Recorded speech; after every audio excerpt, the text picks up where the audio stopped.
ఇప్పుడు ఆధ్యాత్మిక సమాచారాన్ని వీక్షిద్దాం.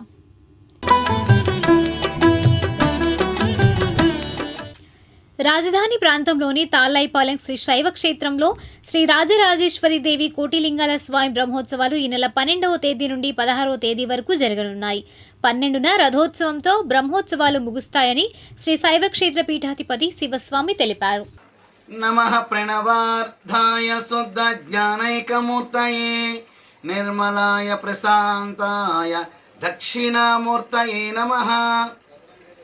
సాక్షాత్ భూకైలాసంగా నిర్మాణం జరిగి మంత్ర యంత్ర తంత్రక్షేత్రాలతో ఇచ్చేసే భక్తులకి అనుగ్రహాన్ని సిద్ధింపజేస్తున్న శ్రీ శైవక్షేత్రం శ్రీ రాజరాజేశ్వరి దేవి సమేత కోటిలింగేశ్వర స్వామివారి యొక్క వార్షిక బ్రహ్మోత్సవాలు అత్యంత వైభవపేతంగా ఫిబ్రవరి 12వ తారీఖు నుంచి 16వ తారీఖు రథోత్సవంతో పూర్తవుతున్నాయి. ఈ యొక్క కార్యక్రమంలో ప్రప్రదంగా మహాశివరాత్రి రోజున విశేషంగా ఆత్మలింగ దర్శనం ఆ ఒక్కరోజు మాత్రం ఉంటుంది. ఉదయం 6 గంటల నుంచి రాత్రి లింగోద్భవకాల సమయం తర్వాత 1 గంట వరకు మాత్రమే. కావున 50 మంది భక్తులు విశేషమైన ఈ అవకాశాన్ని సద్వినియోగం పరచుకోండి.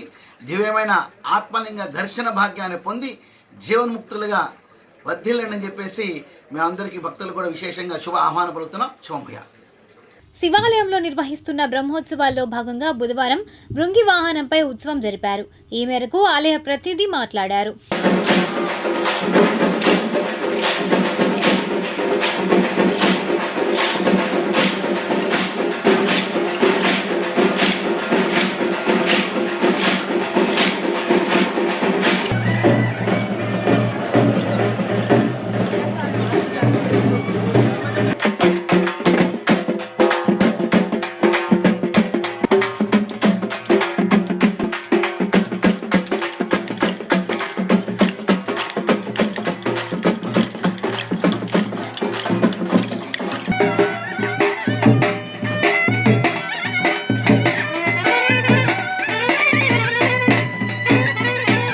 మంగళగిరి పుణ్యక్షేత్రంలో మాలాధరణ కార్యక్రమం బుధవారం నుండి ఆరంభమైంది.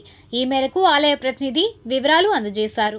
స్వామి యొక్క దీక్ష స్వీకరించడం జరుగుతుంది. స్వాములందరూ కూడా చాలా మంది భక్తులందరూ కూడా వాటిలో భాగంగా ఉన్న 41 రోజు అయిన తర్వాత ఈ రోజున 11వ తేదీన అర్ధమండల దీక్షగా స్వామి యొక్క దీక్ష స్వీకరించే స్వాములందరూ కూడా చేసి స్వామివారి యొక్క దీక్షను స్వీకరిస్తున్నారు. ఈ రోజు నుంచి కూడా ఈ యొక్క స్వాములందరూ కూడా 21 రోజులు అర్ధమండల దీక్షగా స్వీకరించి 4వ తేదీన బ్రహ్మావతి కార్యక్రమం అయిన తర్వాత ఆ రోజుతో స్వాములందరికీ కూడా దీక్షా విరమణ కార్యక్రమం జరుగుతుంది. ఈ దీక్ష తీసుకున్న స్వాములందరికీ కూడా స్వామి యొక్క దివ్యమంగళాశాసనం అందిస్తున్నారు. ఇవన్నీ ఈ స్వాములందరికీ కూడా శ్రీ లక్ష్మీనరసింహస్వామి సేవా సమితి సభ్యులందరూ కూడా కలిసి తోడా శ్రీనివాసరావు వాళ్ళ యొక్క బృందం యొక్క మిత్రులందరూ కూడా ఒక దృష్టిగా ఏర్పడి స్వామి యొక్క సేవా సమితిగా ఏర్పడి వాళ్ళందరూ కూడా ఈ దీక్ష తీసుకున్న స్వాములందరికీ కూడా ఒక జత వస్త్రాలు సమర్పించుకొని అదేవిధంగా వాళ్ళందరికీ కూడా ఎటువంటి ఇబ్బంది లేకుండా ఉండడానికి వారందరికీ కూడా శ్రీ లక్ష్మీనారాయణ స్వామి వారి యొక్క దేవస్థానంలో మండల దీక్ష అర్ధమండల దీక్ష ఏకాదశి దీక్ష తీసుకున్న స్వాములందరికీ కూడా స్వామివారి యొక్క అన్నప్రసాదాన్ని అందించగలుగుతుంది. అందరికీ కూడా స్వామి యొక్క దివ్య మంగళాశాసనాలు అందిస్తున్నాం. నరసింహ జయ జయ నరసింహ. ఈ మంగళాద్రి క్షేత్రంలో గత 16 సంవత్సరాల నుంచి ఈ లక్ష్మీనరసింహ దీక్ష తీసుకున్న స్వామినందరికీ కూడా మన గురుగారి మాన్యవంతం శ్రీనివాస దీక్షిత్ గారు చేతుల్లో మాలాధారం జరుగుతుంది. అట్లాగే ఈ కార్యక్రమానికి ఈ శ్రీ లక్ష్మీనరసింహస్వామి సేవా ట్రస్ట్ వారు ఈ కార్యక్రమానికి గత వస్త్రాలు అట్లాగే నిత్య అన్నప్రసాద కార్యక్రమం జరుగుతున్నారు. ఈ స్వాములందరికీ కూడా పీఠం లక్ష్మీనారాయణ స్వామిలో ఏర్పాటు చేశాం.